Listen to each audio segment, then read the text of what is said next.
Okay, so with 2024 just about over, I think it's about time we speak about our top 50 of the year. I like to do top 50s instead of the usual YouTubers top 10 or top 20 or something, because I watched 161 movies from this year so far as of this recording, and it's gonna pile up even more after this recording, and out of that total, I think a whole lot more of them are great and worthy of being talked about than a top 10 would allow, so a top 50 it is. I would actually like to do more than just top 50, I would like to do all of them, but I just simply don't have the time to do that. So I do have a letterbox list that you can go and look at now. It's in the pinned comment, but please do it at the end of the video so nothing is spoiled for you. Some of the films on here may technically be 2023 releases due to film festivals, but I just don't count them. I only count films that had their theatrical run this year or was available to me only this year. So something like Nosferatu that doesn't come out until January 1st here isn't going to be included. I would love to have seen The Brutalist and some other stuff, but I just didn't get them on time. So let's just get on with it. But before I get to my top 50, I am just going to quickly reel off 15 honourable mentions. So the honourable mentions are Close Your Eyes, Apocalypse Z, Omniloop, The Beast, Alien Romulus, Smile 2, The Sweet East, The 4:30 Movie, Exhibiting Forgiveness, The Watchers, Problem Easter, Tuesday, The Bike Riders, Heretic, and Kinds of Kindness. I'd also like to give a special shout out to The Limits of Light and Sound, a short student film made by Shivan Pota. For a filmmaker so early in his career, this is one of the most visually stunning pictures I've seen this year, and it was an absolute pleasure to see it early. I'm incredibly looking forward to whatever he does next, and I think you guys should be on the lookout for this one. Okay, so starting out at number 50, we have The Piano Lesson, a film starring John David Washington, written and directed by Malcolm Washington, and produced by their father, Denzel Washington. It's a great feature debut, and it's very fitting that a family came together to make this picture, since its central themes are of sibling conflict and familial legacy. I appreciate how this is still treated as a stage show, which it is adapted from, with characters moving in and out of a main location using their dialogue to progress the story. The film's tone and purpose evolves with the runtime, and its only consistent is the main cast, which are perfect, with the aforementioned Washington shining the most. He's an actor I've been following for some time, given his father is my favourite to touch the screen, and though John David Washington isn't exactly his father, he's had a couple great roles. However, this role as Boy Willie is the closest I've seen to greatness from him. There are times where he sounds and looks just like Denzel, moves like him, stares like him. It's uncanny, and I think that's because this movie brought the best out of him. He excels at character work. The rest of the cast do very well too, Sam Jackson and Daniel Deadwyler being notable additions, and the Erykah Badu cameo role was beautiful. It's tight, tense, and beautiful, all the makings of a real family reunion, and it's available now on Netflix, so go and see it. Moving down to 49, we have Missing, a Japanese film also available on Netflix about a mother and father attempting to find their missing child. It's a film that shifts this kind of premise into the 21st century, because they do these TV spots to get the word out, and the mother gets obsessed with these comments under the posts and videos, and they're calling her a bad mother and all of these other things. It's a real problem we experience where people become absolutely engulfed by their online perception. Because even when it's such an obvious situation, people online can be horrific, and it's hard to not let that negativity get to you in real life. I experience it too, but I've learned to just ignore it by now. But when you're a mother experiencing one of the worst situations a parent can go through, it's very hard to ignore. It's an incredibly full movie. There isn't many great developments because it's all based on the effects of the situation and the performances from our leads, who are doing just such a flooring job. It's a massively depressing but moving movie, and it's only been seen by like 890 people on Letterboxd, which is insane to me. So yeah, it's also on Netflix. Go and watch it if you want to get depressed. Okay, so next up we have A Different Man, a film that's been getting a decent bit of awards buzz, and it's quite obvious why. It's about an aspiring actor who has a rare physical medical condition who undergoes a surgery that gives him the face of Sebastian Stan, after which he becomes successful until he finds himself auditioning for a role that he would have been perfect for before the surgery. Problem is that another man with a similar condition has also come into the picture and steals the role away from him. Adam Pearson, who suffers from neurofibromatosis, plays this other guy, and he plays him exceptionally well. It's a film about accepting yourself as you are and not letting your imperfections, if you see them as such, define your life. In the case of Edward, he gets to see a complete reflection of how his life could have potentially gone if he had just leaned into who he was, who he could have been, instead of going down the route he did. It's funny and intelligent, wonderfully cast, and the attention it's getting is more than deserved. I wish I adored it more, but I just don't see myself returning to this one that much, but it's okay. Now we have our first horror film of the list. We have Mad S, or Mads, I'm not quite sure how to pronounce it, and it's a French zombie flick that has a particularly new take on the whole zombie outbreak thing. It's a quick 89-minute movie, all done in one take, and what's most impressive about that is that the film doesn't have one protagonist, nor does it particularly stay in one kind of location. This one takes travels on bikes, cars, vans, walks, runs. It alternates between characters, and the actual take on the zombie outbreak is done by introducing this drug among teenagers. And it's all super interesting because of how unique it is, and it shows how the zombie virus kind of operates and develops in a new special way, and it shows the beginning of a huge pandemic on the most limited scale. There are one or two moments of genuine terror, but the rest is very much an atmospheric horror. All the performances are great, it's shot very well, it's lit very well. It's a good little horror movie that's been quite underappreciated this year, and if you're looking for something like this, I definitely recommend it. Then we have another underappreciated horror in Your Monster, an unlikely romantic comedy starring the wonderful Melissa Barrera and Tommy Dewey as a werewolf who used to be the monster under her bed and in her closet when she was a kid. It's a cute little movie with not a lot to talk about. It was just a solidly fun time with some good performances, a novel premise, a refreshing take on both horror and romance, good prosthetics for the werewolf, and a very impressive debut from writer-director Caroline Lindy. I do really wish I had more to say about it, but it's like, that's it. There's not a huge amount to it. It's just a fun time movie, so go and see it. At 45, we have Snack Shack, a new teen comedy that has already become a fan favorite in my house. It isn't doing a lot, but it's doing enough. It's about two best friends as they open a snack shack at a local pool. It has loads of schemes, a love interest, tragedy, not to mention an electric comedy duo, all the essentials of a great teen comedy. Starring as one of our protagonists, Moose, is Gabriel LaBelle of The Fabelmans fame, and I know it's only been like 2 years since that movie, but it was just so generationally perfect, and he was so generationally perfect in that movie. I've been shocked over how little I've actually seen him since, so this was an instant watch for me, and I'm glad I gave it a shot because he is just fantastic, and the movie is such an easy watch and is so likable. It's a summer movie that will forever be in my rotation from now on. Okay, so now we have Kingdom of the Planet of the Apes, which is a film I spoke about extensively in this video, so if you want my full extended thoughts, please go and see it. But to give a quicker rundown than that, I'm a huge fan of the Planet of the Apes franchise, especially the Caesar trilogy, and thus this was highly anticipated for me. I was there opening night, and though I was disappointed, I was still very impressed with it. I've rewatched it since my initial viewing and I liked it a little less, but still, I think it's a super well done blockbuster. The effects are top notch, maybe not,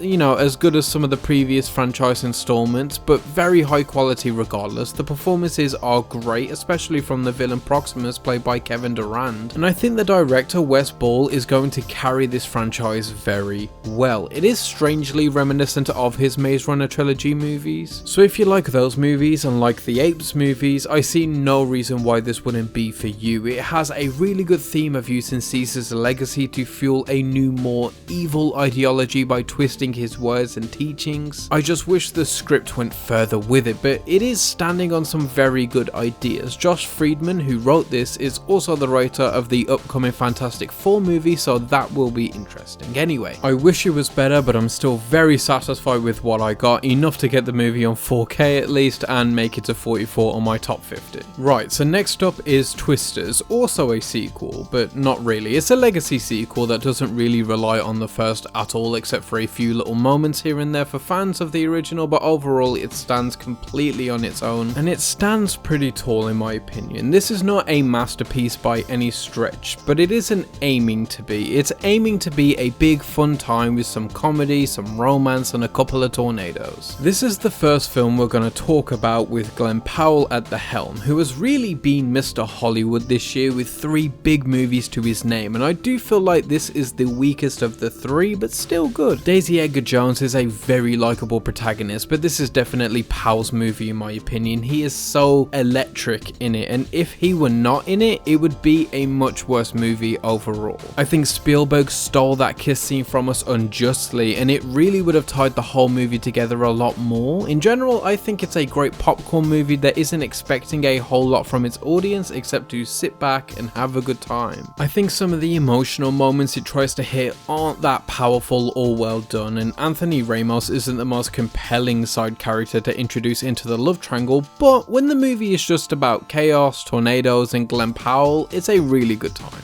Next up we have The Great Lillian Hall, a film that's most affecting quality is that it stars the great Jessica Lange, and with a supporting cast of other American Horror Story regulars like Kathy Bates and Lily Rabe, then adding in Pierce Brosnan and Jesse Williams to the mix, this has a wonderful all-round cast that are helping Jessica put on maybe her greatest performance. She plays this Broadway star working on her next big role whilst also battling dementia. It's a bit Oscar baity, sure, but I cannot deny the absolute star power of Lange's performance and how well this movie articulates the complicated relationship that people often have with their passions, their health, and their family, especially those in the spotlight. It's a beautifully shot movie and everything is performing on a high level, but this is all about the performances. I gave it a 9 out of 10 on Letterboxd, which is a much higher score than most of the movies above this one, and that's because though this movie has the performances of a lifetime and legitimately made me cry at least 3 times, as a whole package it's a little weaker than some of the others, and it's less likely I'll ever rewatch this movie over some of the others. I am hoping to see it again though, hopefully soon, and if you want to see a movie with one of the most harrowing performances of the year, this is probably the one I'd recommend. Then we have our next Glenn Powell movie, but this time in the form of a rom-com alongside Sydney Sweeney in Anyone But You, which is a modern retelling and adaptation of Shakespeare's Much Ado About Nothing.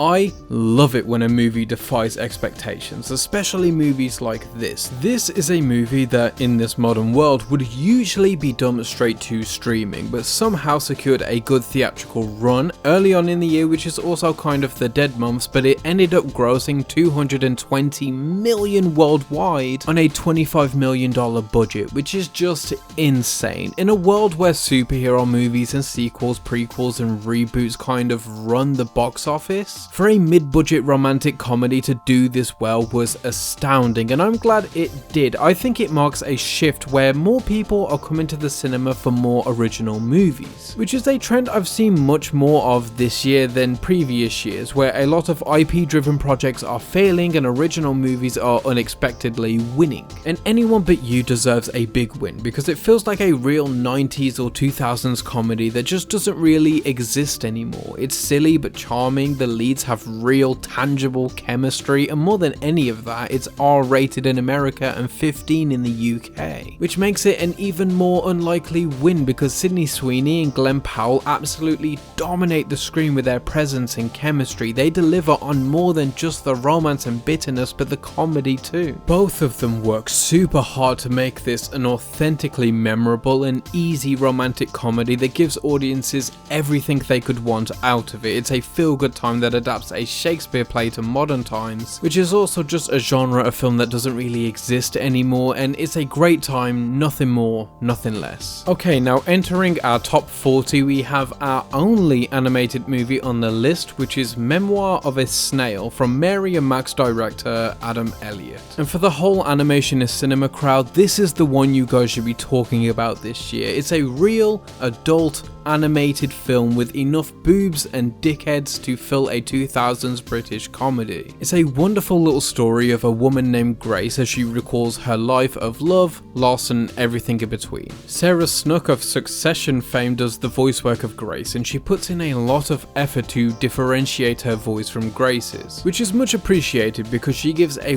real layered performance that perfectly matches the aesthetic of the animation. And I don't have a huge amount to say on this film, I just think it's a very well crafted picture that captures the beauty of working class family dynamics and how complicated life can really be, but also how special it can be. Following up at 39 we have Rebel Ridge, a Netflix original that deserved a theatrical run. It's one of the most intense and dynamic action movies of the year, a story of a former Marine as he pushes back against a corrupt police force in a small town. It comes from Green Room director Jeremy Saulnier, and it's almost obvious in how well the tension and action is built and shot, but more than that, I think it's obvious by the brutality of this. Not so much in the blood and gore department, but in how aggressive it is, how upfront and unrelenting it is as a movie. I think this film has one of the most badass hell yeah moments of the entire year that involves a character reading a wiki page, and if you've seen it, you get it. Aaron Pierre replaced John Boyega on this project, and though I love Boyega's work, Pierre just has a commanding authority and action star quality in this movie that I don't think Boyega could have delivered on as well. So if you're looking for a pure action thriller in the vein of Assault on Precinct 13, then this is the one. Next up we have Small Things Like These. I love so much that after Oppenheimer and his Oscar win, Cillian Murphy could have done absolutely any project he wanted, and he chose to draw all of those eyes to a little Irish film, and a film that would have likely gone largely unnoticed otherwise. And it's a film that my friend Mickey T from the Discord server pointed out is about a very important but dark subject in modern Irish history. It's such a quiet and calm movie that has a very sinister underbelly, much like the town the movie is set in. It's a slow paced and powerful movie that even by the end, which is technically a kind of triumph, feels mournful and bleak. There's no version of this story or movie that could feel anything but that shouldn't deter anybody because it's an undeniably important movie, not only to the Irish people but to any and all people. It's a tough watch but a necessary one in my opinion. Okay, so next we have About Dry Grasses, which honestly could have been higher. I just need to rewatch it and I didn't get the time before making this video, but no, if I had, this could have cracked top 30, and all of this is running off of memory from August. However, I did just buy this one on Blu-ray, so a rewatch is coming soon. It's a Turkish film about an art teacher who's waiting on a transfer to Istanbul, but the dream of that starts to disappear as he's accused of inappropriate behavior with one of his young students. And obviously, given the subject matter, I think this is a very sensitive one, but I also think the film toes an incredibly thin line like a trained circus performer because it all just seems so effortless. It's a long one, coming in at just over 3 hours, and it's very much a slow burn, so this is a whole evening type deal. But I think the way the film talks about its subject matter is so intriguing because though the synopsis would lead you to believe this is something sexual or something of that nature, it kind of isn't. And the film is essentially following one man and his ego down a spiral that he refuses to save himself from because of spite. It's a piece about how we as people of all ages, weaponize the way life has slighted us against other people, using our grudges as motivation to hurt other people, even those we're close to. It's an interesting piece and a beautiful watch. I think if you have the time to dedicate to it, it's more than worth it. I probably have so much more to say on this one, but like I said, I need to see it again, so for now, that's where I'll leave it. Then after that we have Sing Sing, a film getting a lot of award buzz and rightfully so. It's about Sing Sing, a real correctional facility that runs a theatre program called Rehabilitation Through the Arts. The film follows Divine G, who finds purpose in this program, writing and directing in plays as he battles with his case because he's been wrongfully imprisoned. It's a magical movie that has a cast mostly comprised of real ex-Sing Sing convicts, and they are all doing an incredible job, and I'm sure their presence really helped ground and bring the film's subject matter and setting to a very real place. Whilst we have a veteran in Coleman Domingo in the lead to help make this thing truly shine as bright as it can on top of that. I think Domingo definitely is worthy of an Oscar nod, and I wouldn't be at all mad if he 2021. The film is about the human spirit and how art can transcend all types of people, all types of situations, and all types of understandings, and just bring everyone together to do something powerful. And it's all shot on beautiful 16mm that gives the film a tangible quality that makes prison seem so vibrant and beautiful, which is exactly how theatre transforms the institution for these men. Moving on to a much different experience, but one infinitely more underrated, we have The Last Stop in Yuma Country, which is a single location crime thriller with a tight 90-minute runtime. The film gets in and out without a hitch and is probably best compared to a Tarantino flick, but far less needy, far less self-indulgent, and with infinitely more charisma. We follow a bunch of characters in a diner who are all stuck here in the middle of Arizona waiting for a fuel truck to show up. Amongst these characters we have two bank robbers who are currently on the run. The game is seeing who knows what and what each character is willing to do, wants to do, and what their involvement will end up being. It's full of so much tension that I feel the atmosphere this film leans on could snap at any moment, and that is partly due to the visual language of the directing and partly due to the great performances all round, coming from Jim Cummings to Jocelyn Donahue to Nicholas Logan and most importantly Richard Brake. This is one that will have you on the edge of your seat constantly, and if you're looking for a suspenseful hour and a half, I don't think you could do much better than this one this year. So much style, so dynamic, so much fun. Okay, so now we get to the one that people are going to be mad about because it's this low, but it's Dune Part 2, and let me just say, I know this is a lot of people's number one. I know this is in a lot of people's top 10s, top 5s, and all of that, and I get it, but I just don't love it the same way you guys do. And don't mistake it, take how I've spoken about the last few and realize that I do truly love this movie. I think it's fantastic, and I did a whole video on it earlier this year that you should go and watch because my feelings haven't at all strayed from it. But to shorten my thoughts here, I think Dune Part 2 is a brilliant second part to the first Dune, which I just happen to like a little bit more. This is a lot more accessible than the first. I think it's bigger, more action, more fun characters, and at times looks better. And Villeneuve is so amazingly consistent, it's crazy that he just keeps putting out bangers and bangers that all feel so different, and Dune Part 2 is operating in a completely different space than any other project he's done, including Dune 1. And I just don't really want to say much because, like I said, I have a whole video about this one, so I urge you to go and check that out, but this is great. Okay, so going to one of the most recent entries on the list, we have We Live in Time, starring Andrew Garfield and Florence Pugh, two of our greatest working talents, and it is abhorrent that neither of these people have won an Oscar yet, and I think this film makes that so much more apparently gross because they both give Oscar-worthy performances again, but it just feels so absolutely effortless at this point. First of all, do you know how great your performance have to be to make a movie about cancer sweet and enchanting? Because that's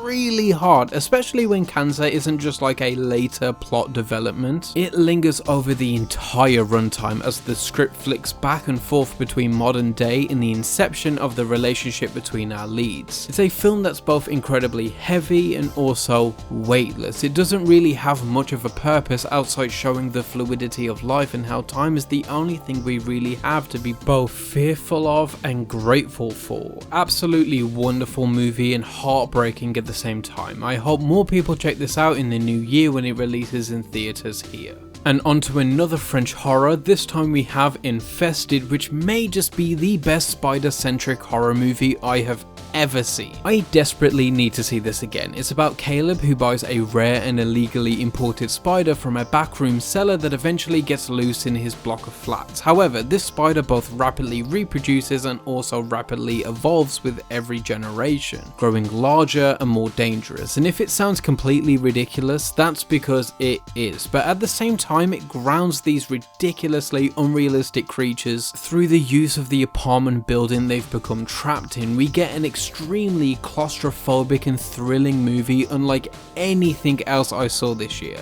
Every performance is brilliant, don't get me wrong, but Theo Christine, who plays our lead Caleb, is one of my favourite protagonists of the year. I don't even have arachnophobia in the slightest, and this film had me completely creeped out and had my skin crawling throughout its entire second and third act, with one of the most intense and horrifying third acts of the year in my opinion. It's brilliant, creepy, and a very rewatchable movie. And in the year where we have the movie Sting, make the better choice and watch Infested instead. Bringing us to our next film, which is a Korean horror film that caught a lot of buzz this year, Exuma, which also could be much higher if I were to revisit, but as for now, it's here. It's a supernatural horror that follows these supernatural experts who are trying to track the source of a wealthy family's problem but uncover some uncomfortable history when exhuming some graves. It's an effective horror on every level. When it comes to possession, it's top tier. When it comes to being a slasher, it's top tier. When it becomes an almost creature feature, it's top tier. When it's a ghost story, it's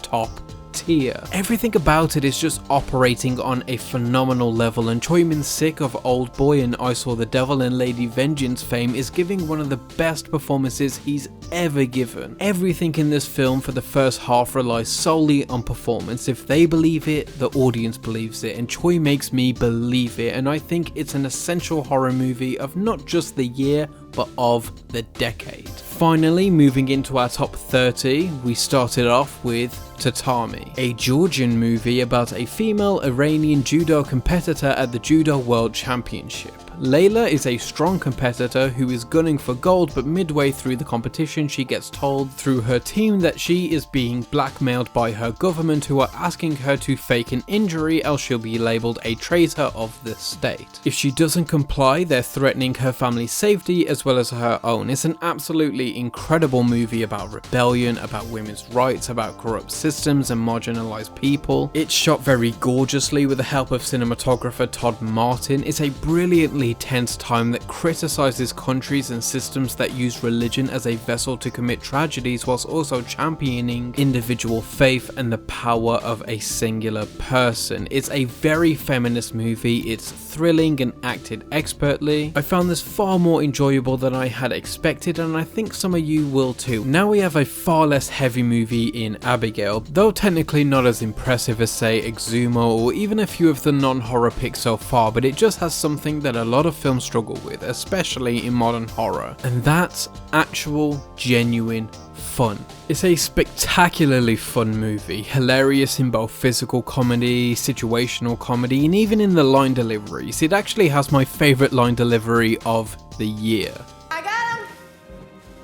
Sammy, those are fucking onions. The entire ensemble is crushing it, not a single weak link. Every actor is super memorable, especially Alicia Ware, who plays the titular Abigail. She has a real bright future in this industry. Her performance is just impossibly entertaining. It's not overly complex, it's super accessible whilst being very raw and original. I showed this film to my girlfriend who isn't really into horror, and she had a great time. So yeah, go and watch Abigail for a fun, blood-filled horror film. Right, okay, now we have the first Omen, a prequel to the 70s classic The Omen. It's another directorial debut, one of many on this list, and it is unreal how great this is when it shouldn't really be at all. Prequels are always difficult because we know exactly where it's going, so it's hard to invest, but this movie creates such a great character out of Margaret in this Rosemary's Baby-esque movie that it kind of makes little difference. This is super similar to Immaculate of this year also, but I just think this does everything better and more effectively. It was shot on 35mm, just like Strange Darling, which is coming up soon, and a lot of other movies on this list, and with that, it has this wonderful texture and makes the blandest of colours pop. It also adds to this period piece aesthetic that they're going for. I think it has some of the best scares of the year, some of the best tension building of the year, and I don't want to say too much because this is best going in blind, so just go and see it, even if you haven't seen The Omen. Moving down, we have Dee Dee, a coming of age period piece set in 2008 that actually smashed smashes the time frame whilst also not making it a focus. A lot of movies have been moving to the 2000s for nostalgia recently. Everything was running on the 80s for a minute, but that's slowing down, and I've seen a hike in 2000s nostalgia like Madam Web, Y2K, Dear Zoe, Time Cut, Turning Red, and now DD. I am forgetting a few of them and I'm not entirely sure why this is. Maybe it's because the filmmakers who were children during the 2000s are becoming the new school of Hollywood, I don't know, but either way, I love it. And DD, I think, does the period the best. There is something authentic about it. It doesn't just seem like nostalgia bait, it seems like a writer/director being Sean Wang needing a time frame that was personal to set his intrinsically personal story against. Because though DD isn't exactly a biopic of himself or a retelling of his exact childhood, I believe it draws heavily from it. It's a feature-length directorial debut about Chris Wang, a Taiwanese American teenager learning how to be a person. It's a coming-of-age story that I think anyone can relate to. Chris struggles with his identity and who he wants to be, who he already is, and how to be comfortable in that. But I believe this film will be stronger with the second-generation immigrants, since this is very much a story of that fighting between your heritage, your family's ethnicity, and the country you're living in and have only ever known. The battle of cultures is a big thing that Chris goes through, as well as the typical teenage dilemmas. It's a very cutesy, very charming and well written movie that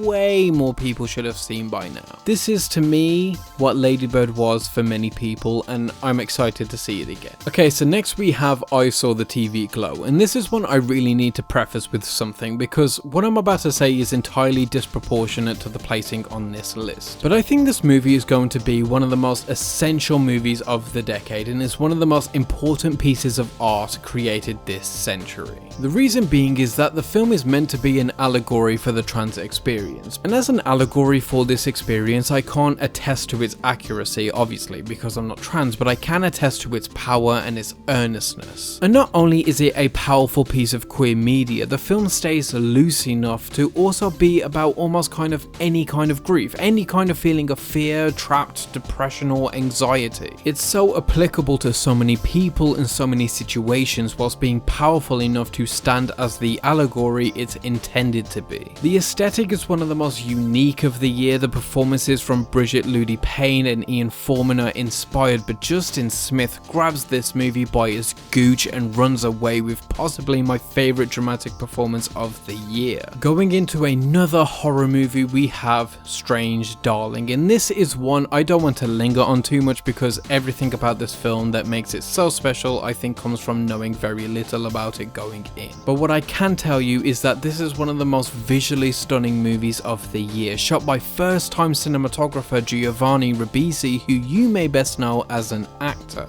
The whole thing is not told in chronological order, which can be a gimmick for many movies, but this movie strongly benefits from this type of storytelling device. Every jump back and forth unfolds a new layer and allows the story to make more twists and narrative rug pulls than if it were told chronologically. The two main stars in Willa Fitzgerald and Kyle Gallner are amazing. Fitzgerald has been giving great performances for a while now, most notably Mike Flanagan's The Fall of the House of Usher, and she is the highlight of this film, but Kyle Gallner has also been abnormally reliable for years, especially in the horror genre, and he even starred in The Passenger last year, which made it to my top 50 then. So that's all I'm willing to let on without ruining the movie. Go and see it, it plays with convention so well and far more people should have seen it by now. Moving on is Serpens Path, a new film from Japanese legend Kiyoshi Kurosawa, which is also a remake of Kurosawa's own movie of the same name. This is also one of 3 movies Kurosawa dropped this year, of which I've seen 2 so far. I've not seen the original 1998 version of this film, so I can't speak on how much this works as a remake, but I can say that it is just full of the expertise we've come to expect from Kiyoshi's work. This is cynical, it's dirty and precise. He's a filmmaker that loves to dissect humanity, examine what makes us tick, how we work,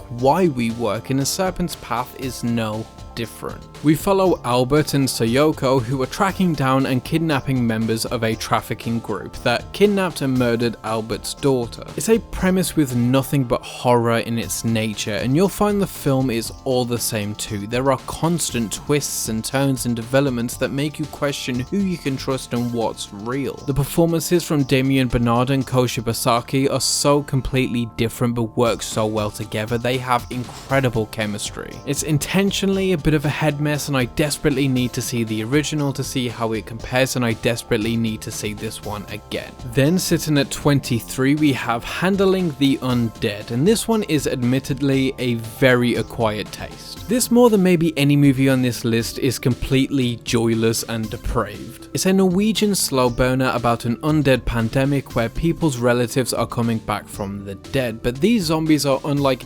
any you've ever seen. They're still emotionless, hardly even a presence, and if you're looking for a big and fun zombie flick, this isn't going to be anywhere near what you want. This is a slow character drama. It's a study on grief and loss, the process of letting go, and if you stick with it, if you give it your time, be patient, and allow it to just take you along, you'll be rewarded with some really shocking moments and an ending that'll have you just staring at the screen as the credits roll. I just can't string together more effective words to convince you to see this. I think it's one that is just better to go and experience it. It's such a unique take on zombies and grief. It astonishes me that nobody has really done this yet. Okay, so next up we have Ghostlight. It's one I don't have a lot to say because it isn't really a complicated movie or even doing that much. It's just very powerful with its limited toolbox. I said in my Letterboxd review that this is a great expression of using art to tackle grief. I think anyone who has dealt with a real life problem and found a sort of therapy within film or any type of art will really connect with Ghostlight. Keith Kupferer deserves an Oscar nomination for his performance here. The movie is mostly hinging on his performance of this very average working class dad who's lost a child and is tackling his grief by joining a local theatre group putting on a production of Romeo and Juliet. He's a construction worker and a man's man. He's never done theatre before, so he's ashamed of it all, but when his daughter discovers that he's doing it, she joins the production and they find a new bond through the work that reflects their own situation. It's a tearjerker and a wonderfully performed and beautifully written movie that basically just feels like therapy through the arts, by way of a story about therapy through the arts. It's cathartic in every way, so go and see it if you want to cry. Now usually I have a rule that short films never make my year-end list because it just doesn't seem fair, but I have to make an exception this year for the second Kiyoshi Kurosawa film I saw this year,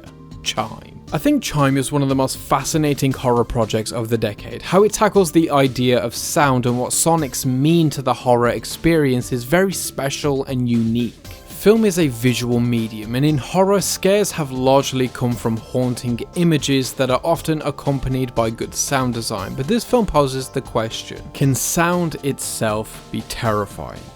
And of course there is the occasional visual horror moment, but this is almost a completely audible experience. And speaking of audible, I'd like to thank today's, but no, I'm kidding, but it's a very interesting experiment on the effects of sound. It's like a possession movie that's primary antagonistic force is audio. It has a great performance by its lead and is overall such a specifically bizarre tone that it really sticks with you afterwards. I think it's a clinically shot movie, as sharp and pristine as a chef's knife, but a lot of its value comes from Kiyoshi's screenplay. It's a mystery that explains very little, and it absolutely benefits from its short runtime, completely succinct and efficient, definitely in need of a revisit. And next up at the top of our top 20 we have another Japanese movie, this time from Wim Wenders, In the Shape of Perfect Days. It's a completely polished movie about the beauty of everyday life. You know, we as people are so focused all the time on improving, getting something new, getting a better life, seeking out more. And while that's not a bad thing, we should all be constantly trying to improve, The problem is that all this daydreaming, all this work can often lead you to not appreciating what you already have, which may not seem like much, but for some it's absolutely everything. We follow Hirayama, played by Koji Yakusho, as he carries out his day-to-day tasks of being a toilet cleaner and cassette tape enjoyer. We follow his routine every day with a couple of interruptions, and the more we see how he appreciates his life and the mundanity and what he has, the more we start to appreciate what we're seeing and the beauty in the mundanity. I think it's a film that's not doing all too much, but what it's doing perfectly. At 19 we have Juror No. 2, the latest and possibly last Clint Eastwood directed movie ever. Juror No. 2 is a movie very reminiscent of a time before now, a time where a legal drama that bastardizes legal conventions to craft a compelling narrative could be made and not criticized for those bastardizations. We live in a time where My Cousin Vinny would not withstand the scrutiny over its handling of legal proceedings, even more so a movie like 12 Angry Men would be absolutely ripped apart for it. But regardless, I think Juror No. 2 is a great courtroom drama about the struggle between justice and moral standards, and you'll see a lot of comparisons to 12 Angry Men because it does follow a similar format, and this film quite obviously has a lot of love for the Sidney Lumet classic. But it plays with those concepts in a new way that it doesn't just feel like a rip-off, it very much has its own personality. Good people can do terrible things, and shitty people can also be innocent of shitty acts. It's a simple premise that the film stretches as far as it can go, and when that's coupled with some good performances by Nicholas Hoult, Toni Collette, Cedric Yarborough, Zoe Dutch, Kiefer Sutherland and J.K. Simmons, it's a very entertaining and gripping movie if you allow it to just exist in its story and not question a lot of its details. Next up we have It's What's Inside, which actually gives me time to plug something. So there's a brilliant channel by the name of The Disconnected, which I featured on a few times, and it's where I get all my physical media and release news, and they actually release a magazine every few months called The Physical Media Advocate, and well, I'm in the latest issue, which is a fantastic issue, and I did a whole write-up on this movie that I'm super proud of, so please go and support the magazine and read my write-up because it's really some of the best stuff I've ever written. But to summarize here, I think this is one of the most fun and inventive movies I've seen, and it's absolutely shocking this was dumped to Netflix to get lost in the shuffle. It's the exact type of movie that is going to have broad appeal whilst also being quote-unquote artsy enough to appeal to film buffs, I think anyway. The general premise is that at a pre-marriage party, a group of friends participate in a game hosted by their most unusual friend who has brought a device inside a briefcase. The device in question switches their minds and bodies, so they play a game in the vein of Wolf where they have to guess who is who and, you know, who's in whose body basically. The film purposely makes it chaotic and difficult to track because it helps the audience get into the mindset of our characters. It's a purposeful decision to keep the audience at arm's length when it needs to. The film uses a filter to occasionally explain the situation when it needs to, because the film is always in control and it lets you know that. Sometimes it requires you to know exactly what's happening, and sometimes the film requires you to be as confused as the characters in the story. We have great performances all round from mostly newcomers, but David Thompson is easily giving the most fun and complex performance, but like everyone is crushing it, and because they all have to act as like minimum 3 characters and as characters pretending not to be themselves and as other characters, they're doing some really complex stuff and making it seem kind of effortless. The screenplay is solid, it's really funny, it's super rewatchable, and it has a lot of good twists and turns. It's probably going to be one of the most underrated movies of the year in my opinion, and will likely travel up a few spots on future rewatches. Okay, so now we have a far less complicated movie, a film from Thailand called How to Make Millions Before Grandma Dies, which is also a feature directorial debut, and what a strong one it is. Basic premise is that M starts to look after his terminal grandma in the hopes of inheriting all of her money when she passes. At first it's a purely predatory act. It's him simply wanting the money, and he seems to hate having to indulge looking after his grandmother, but of course as time goes on he starts to really appreciate her company and he relishes in taking care of her. It is absolutely incredible and powerful, and is one of those movies where it really makes you reevaluate your relationships, whether it's with your grandmother, mother, or any number of relatives or friends. It's a simple piece but beyond powerful. I cannot recommend it enough. And just missing out on our top 15, we have Femme, starring Nathan Stewart Jarrett of Misfits fame and George McKay, who has had a fantastic run. This is also available on Netflix, and considering it's a directorial debut from its writer-directors, it's such a fantastic, intoxicating movie. It's the story of Jules, a drag queen who gets targeted and attacked by a group of prejudiced men. This attack then causes him to quit his career. However, later down the line, he notices one of the attackers in a gay sauna and chooses to begin sexual encounters with him to later blackmail him with. But the line gets blurred between what is revenge and what becomes genuine. Their relationship blossoms as Jules brings more out of Preston, and it's a difficult relationship to root for considering their beginnings, but also it's hard to not root for them also. It's a morally dizzy film. Not to say it's messy, because I think it's intentionally pushing and pulling its audience in every which way emotionally, but it's so hard to keep up with what you're feeling, you kind of get lost in it just like the protagonist. It's an intoxicating look on lad culture in the UK and how prejudice looks in a modern setting like this one. It's also an interesting look into internalized homophobia. Such an empathetic movie that has every emotion that exists on the human spectrum. It's an insanely underlooked movie. Please go and see it. And I should have said this already, but everything beyond the top 20 is like exceptional to me and could have been rotated into the top 10 at any point. I've given Femme 5 stars and it's sitting at 16, so you can understand the amount of love I feel for these films. Anything honestly past top 40 I think is quite fantastic, so that's where we're at. Anyway, right, so entering our top 15 we have one of the most pivotal movies of the year, Challengers. This is one I've seen twice like some of the others on here, but Challengers is a movie I think I got more out of the second time character wise. Like the first time you're so wrapped up in the story, the energy, the editing and all of that, you get lost in the source a little, and that's definitely on purpose. It's an on fire movie. But the second time round you get to soak it all in just a bit more. You know what's happening, and this is a movie that's full of such great little character moments and editing choices that are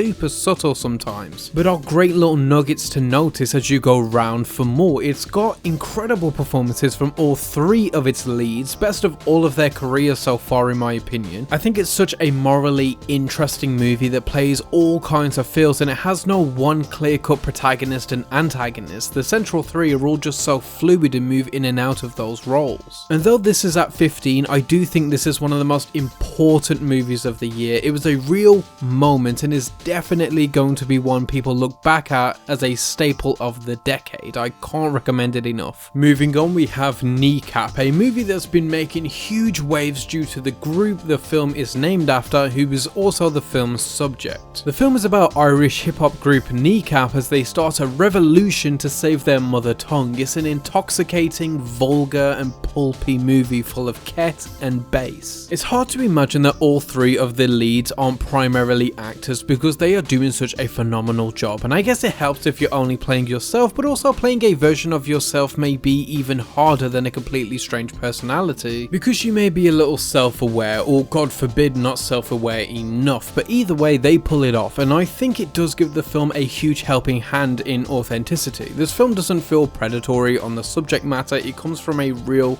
place of honesty, which is important for the message. And yes, obviously I think the Irish people should be entitled to learn and speak their own native language without being labelled as a danger or even a terrorist. It's a tragedy what's happened to their people, and it's about time that wrong was made right. And I think this film, this group, this movement is a good step in the right direction. The music is amazing even if I don't understand it, and I think this is a strong contender for an essential movie of the decade also. Next up we have Anora, the newest Sean Baker movie, which is one that has had possibly the most annoying discourse this year due to the whole intimacy coordinator situation and Sean Baker's politics and people saying it's exploitative and all of that stuff, and personally I just think it's all noise. What's underneath this glamorous and highly sexual movie is a real human study, an empathetic look on workers, and not just sex workers but working class people who do what they need to survive.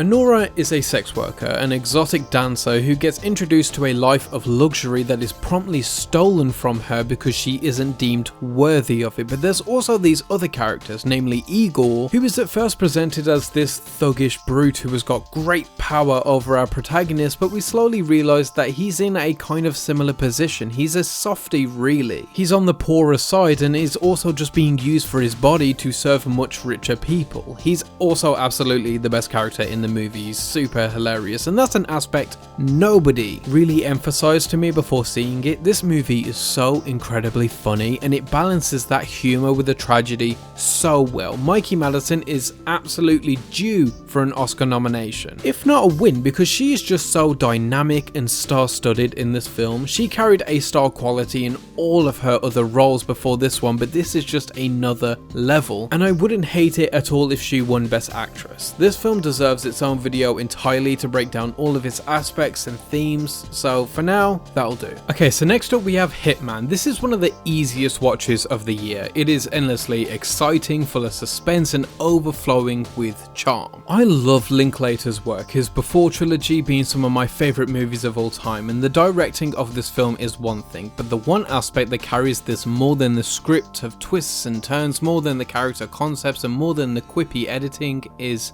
the performances.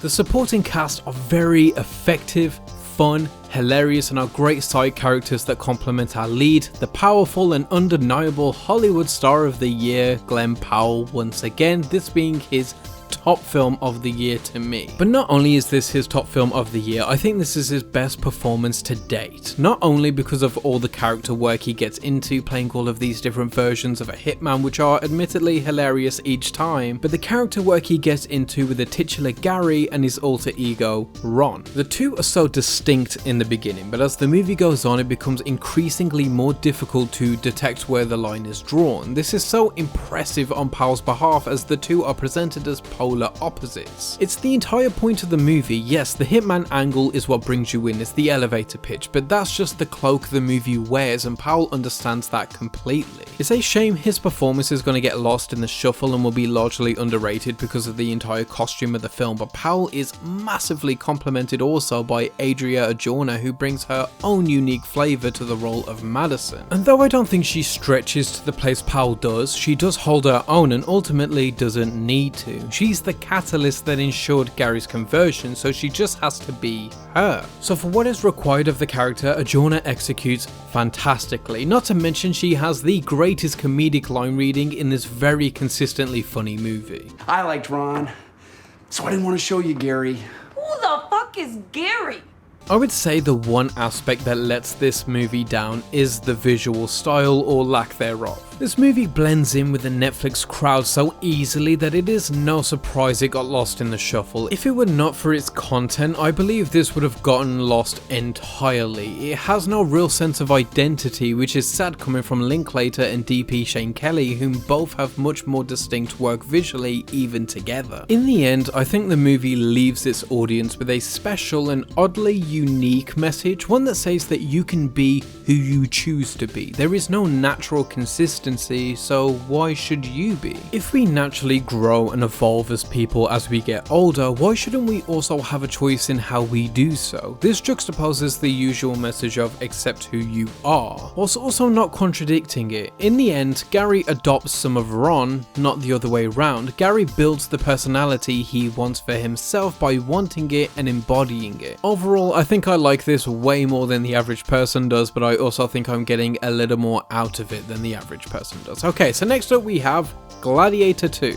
And I'm gonna cheat a little here and just insert what I said about this from my Denzel video that I did just before this one, since I don't think it's that important to repeat the same exact points just in a different way, so here's that clip. Now this may be a huge case of recency bias, so take this with a grain of salt, but I cannot help it. I find this movie so captivating, so glorious and refreshing. Legacy sequels don't get a whole lot better than this, for me anyway. The reception of this film has been generally positive, but also weirdly divisive, and I just don't understand it at all. A political historical epic that follows the original in such a fresh way, it thematically walks with the first movie whilst also never treading on its toes. The movie has a great finale that contrasts the first in such an interesting way. But of course I won't spoil it since it did just come out, but the movie is full of parallels and narrative symmetry, so it's important to make the deviations count because that's where the film will find its own identity. And it does a good job of it, especially in the third act. Denzel is a complete movie star in this, just completely engulfing every moment he's present. Mescal is far more charming than I expected him to be. He plays the same thematic function as Maximus from the original movie, but their characters definitely juxtapose each other in their mannerisms and interactions with others. People have criticized this performance and said he was miscast as he's meant to be rage incarnate, but Mescal is too cheery and whatnot, but I just find that criticism a bit flat.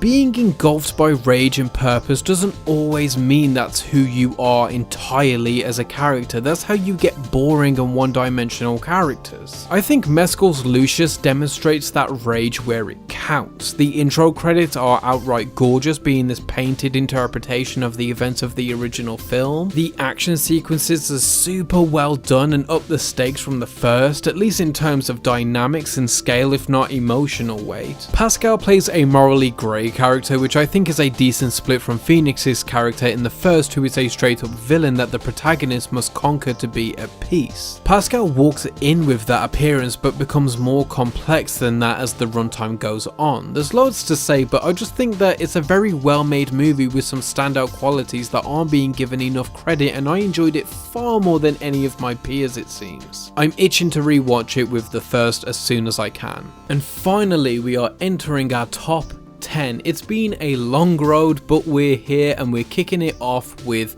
Odyity. It's an Irish horror film and an absolute gem. With a beautiful lead performance from Carolyn Bracken, this is a sort of folk horror, possession horror, and a ghost story all in one. After the murder of Darcy's twin sister Danny, she spends some time with her ex-brother-in-law along with a few haunted objects to solve her sister's murder kind of psychically. It's a little bit of a mystery and all-round exciting. Super atmospheric, and with a tight hour-and-a-half runtime, it's efficient, very scary, and is one of the most effective underdog stories of the year, meaning the film itself was an underdog. It was destined to get a little lost, but somehow became a hit because of word of mouth, and I think that truly shows how effective a really good horror movie can be when people give it a chance, so I think you should too. Next up we have Furiosa, and what is there even to say about this one anymore? It's visually one of the best movies I've seen this year, it's the best action movie I've seen this year. I prefer it to Fury Road. I think Anya Taylor-Joy is a fantastic actress, one in a generation, who leads this humongous effort effortlessly. Chris Hemsworth gives his best performance in this film as the villain Dementus. The score is next level. It is just a big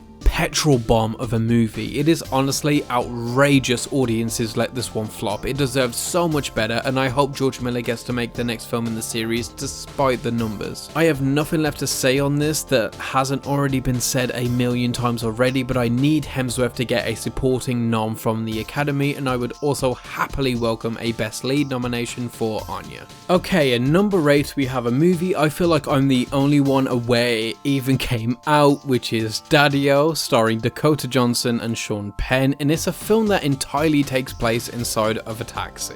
I love it when Dakota Johnson gets to act in a movie that she clearly is actually passionate about. She gives a great performance in this film and reminds you that she is actually a great actress. She plays the passenger right next to Sean Penn as Clark, the driver. The script, penned by writer-director Christy Hall, is very basic but versatile and completely wealthy when given to such good performers who give so much depth and experience to the words. It's about these two people, completely separated in age and life experiences. They're nothing alike, and yet they find so much common ground and wisdom in each other's words and perspectives. If you're into films that are completely reliant on dialogue and performance and one location movies, then this is one I'd recommend without a second's hesitation. I've seen it twice and I'm due another watch very soon.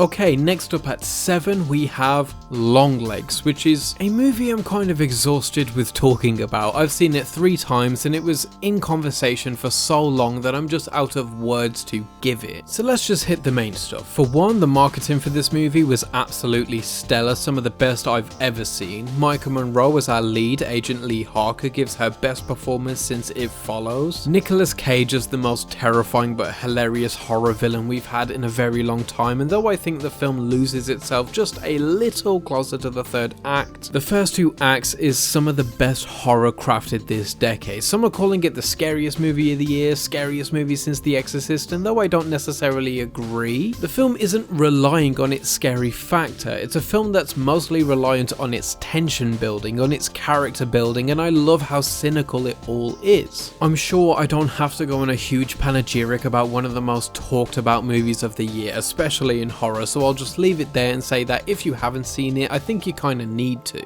Next up we have the latest entry on the list and a late game showstopper in Pablo Larraín's newest picture, Maria, starring Angelina Jolie. Now if you've been with me for a while on this channel, you'll remember that last year I did a video on Larraín's last movie, El Conde, and it made it pretty high on my year-end list. So I was excited to get around to this one, and my God, it floored me, blew past my every expectation, and I think Pablo Larraín is slowly becoming one of my favourite filmmakers. I need to see Jackie urgently. He makes very specific mood pieces, fairy tale-like tales that depict a real person's emotions at a very specific time in their life, whether the specifics of said events are fictional or not. His biopics are not a complete picture of a person's life. He cares so much about specific times, touchstones of a person's essence, and explores that specifically, and in this case, it's the last days of opera singer Maria Callas, as she's lost her voice and is now confronting her identity without the stage. It is a completely beautiful and tragic movie. Angelina Jolie is my personal pick for Best Actress by a mile. By the time the credits were rolling, I was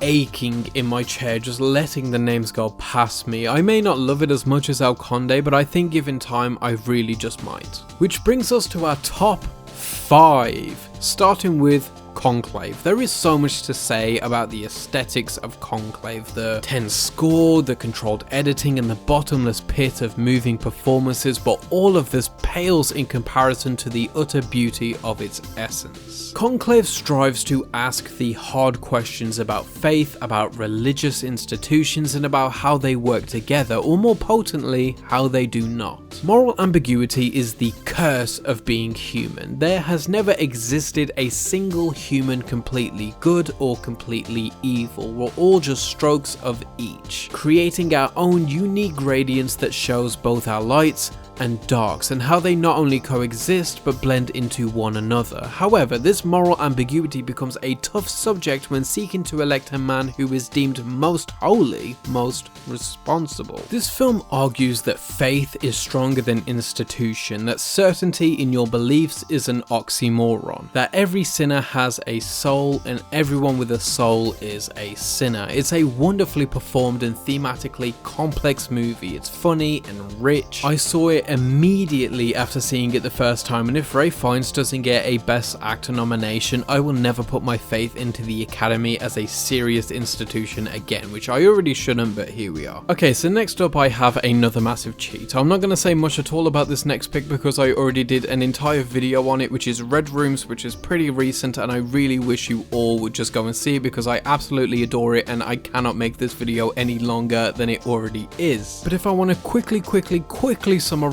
it's one of the most disturbing movies of the year, one of the most conceptually interesting movies of the year, morally one of the most confusing of the year, and all round one of the best films of the decade. Coming in at the top of our top 3, we have Evil Does Not Exist. It's a film about Takumi, who lives in a little remote village, who are made aware that a nearby section of the area is being developed into a glamping site, despite the village's reservations on the subject. Purpose takes all forms. okay? So for some it's ambition, for others it's contentment. The beautiful thing about purpose is that though it's a solitary condition, it's infectious. Takumi's purpose is as clear as the spring water he so forbearingly aims to protect. He is how this film is. He's patient but stern, he has his morals, his beliefs, and they will not falter. His purpose is just and true. Those who come into contact with him, especially Takahashi, get infected with this purpose, which I believe is the hope of the film also. The hope we get infected by his purpose, the film's purpose, and take on these morals and lessons. Hamaguchi is able to really demonstrate the corporate ignorance and greed here. Any employee who has had first-hand dealings with their superiors in any meaningful way knows how frustrating it is to communicate ideas to them that didn't generate from their own minds. But this immovable ignorance passes down and it inhabits all of those who communicate with those from a different world, who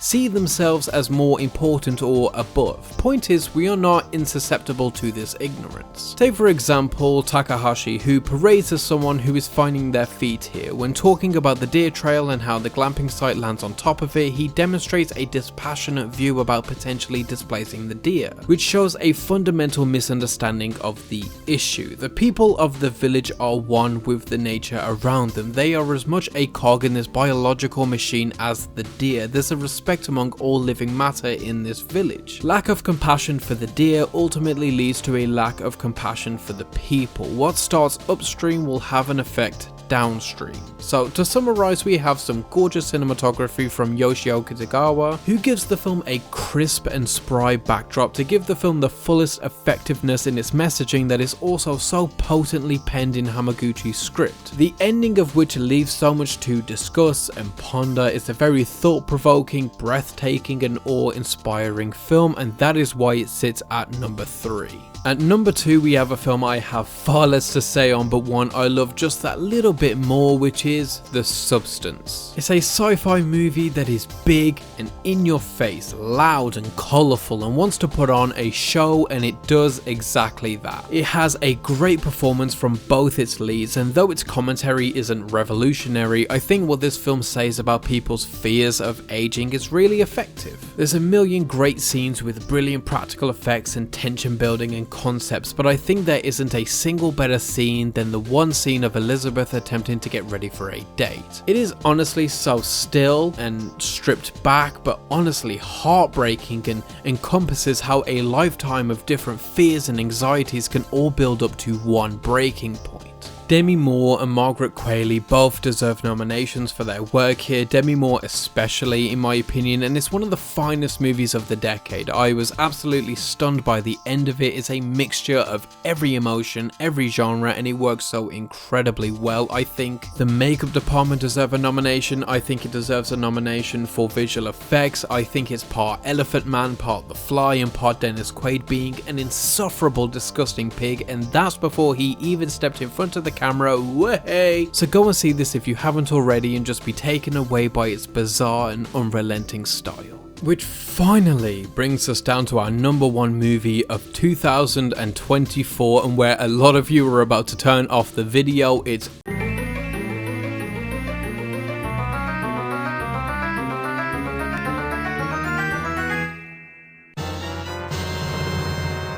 M. Night Shyamalan's Trap. And before we even get started, it's very well documented on this channel and others that I love Shyamalan. I've done multiple videos on him and his work. I talk about him constantly in the Discord server, and his movies mean an incredible lot to me. So granted, I was always going in with a bias, but how this movie ended up being as divisive as it is and leaving with the Letterboxd average and the Rotten Tomatoes that it has, I just don't understand. Of all of M. Night's works, this may very well be his most accessible, his most campy, and his most fun movie yet. It is so likable, so funny and tense. It isn't attempting to be anything very clever or evasive like the usual Shyamalan style film. It's a straight up movie that is exactly what it says on the tin, whilst being very visually beautiful and playful. The performance from Josh Hartnett is an all-timer for me, and that is compounded by Ariel Donahue's Riley, which complements Hartnett's Cooper so well. I love the soundtrack for this movie. Me and my girlfriend frequently listen to it. Save Me is an Oscar snub, and overall I just can't for the life of me figure out why people hate this so much, other than it being attached to Shyamalan's name. There's genuinely an incredible amount to say, but I think it deserves a video all of its own very soon. I have seen this 4 times since its release, and I'll be seeing it much more, I'm sure. And that's it. That's the top 50 of 2024. I hope you guys enjoyed this excessively long video. The link to my Letterboxd list of all 161 films I think it is will be pinned in the comments below, as is the invite to our Discord server where we talk film and all other things, so please come and join and, you know, talk to us, talk to me, and it's a great little time. Please link your list below, and thank you all for a wonderful year on this channel. Here's to hoping 2025 is just as good, because I think 2024 is honestly the greatest year we've had this side of the decade so far for both film and this channel. So whether it's one from the great year of 2024 or not, as always, keep watching movies.